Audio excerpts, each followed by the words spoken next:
Hello guys, in this video I'll be talking about Linux and the different distributions of Linux. So let's get started. So what is Linux? Linux is the best known and most used open source operating system. This definition is not technically entirely correct because Linux is actually a kernel. So what do I mean by a kernel? A kernel is the lowest component of an operating system, which basically acts as an interface between hardware and processes. So how does a kernel look like? This is the kernel which acts as a middleware, that is an interface. And these are the applications. Applications can be Google Chrome, Zoom application, TeamViewer or whatever. And these are the hardware resources, that is CPU, memory and devices. So what kernel does is, suppose Google Chrome needs 100 MB of memory and some CPU consumption. Google Chrome sends a request to kernel. Kernel sends that request to CPU and memory.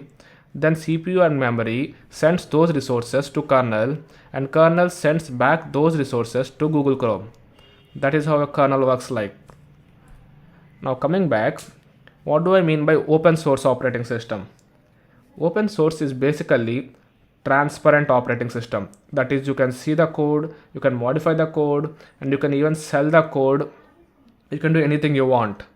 But if you want to sell the code, then there are some licenses based on it and you need to follow them. So how can you download the Linux kernel since it is open source?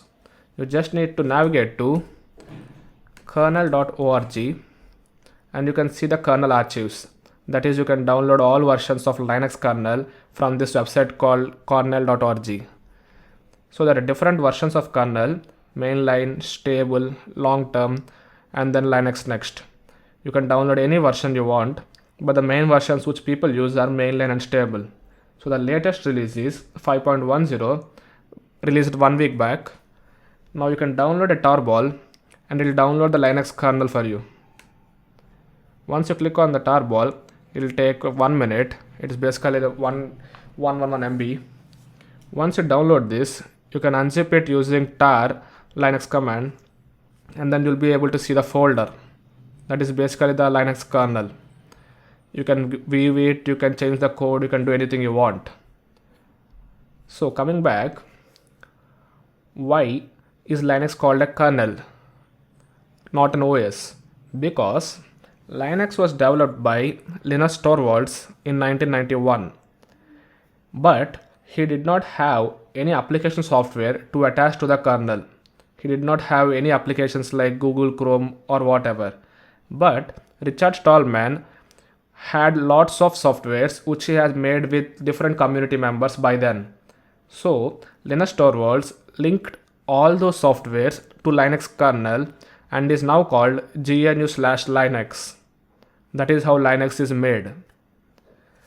Now let's see if the download is completed. Yes, the download is completed. Let's use star to unzip this file and see how the code is. So I'll just use my terminal. I'm already in my downloads. I'm just going to check if it's ready. Yeah, now I'm going to use star. Oops, I forgot XZF option. Tar takes like 30 to 40 seconds to unzip the XZ file, and then you'll be able to see the whole code written for the kernel.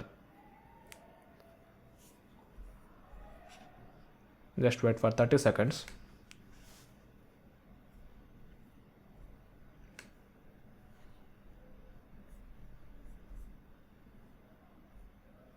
And this is the logo of the Linux, a cute penguin.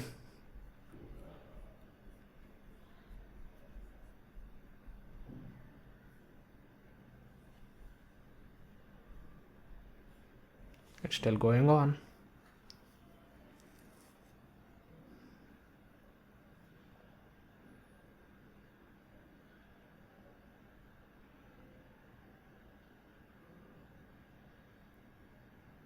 Yes, it's done.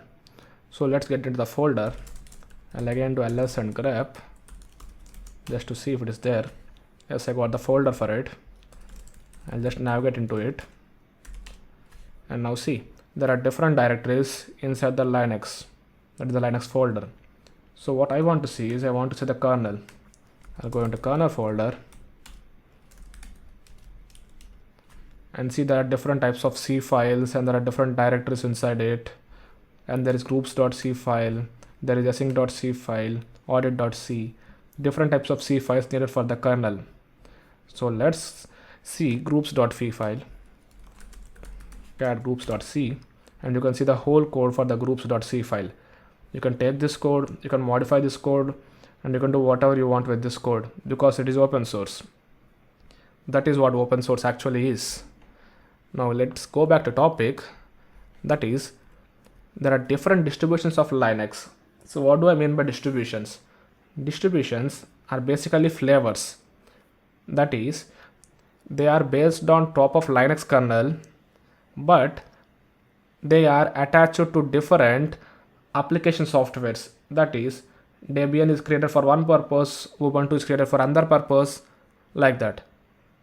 So Debian is basically a oldest Linux operating system which was created back in 1993 and is still being used. Ubuntu is a GUI friendly operating system and is very useful for beginners.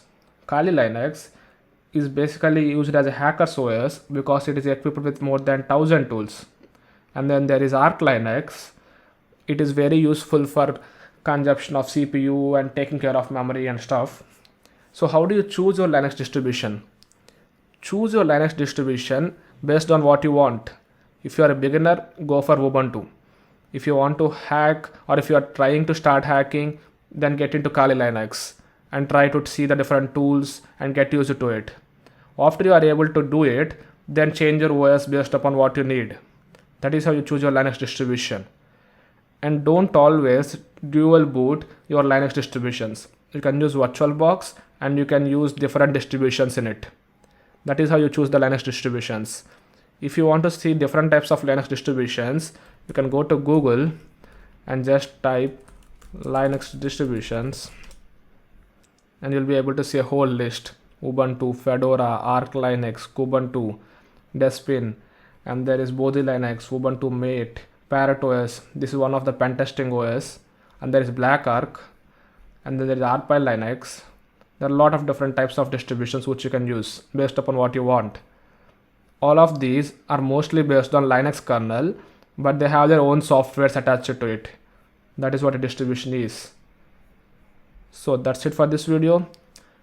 Bye bye. Thank you guys.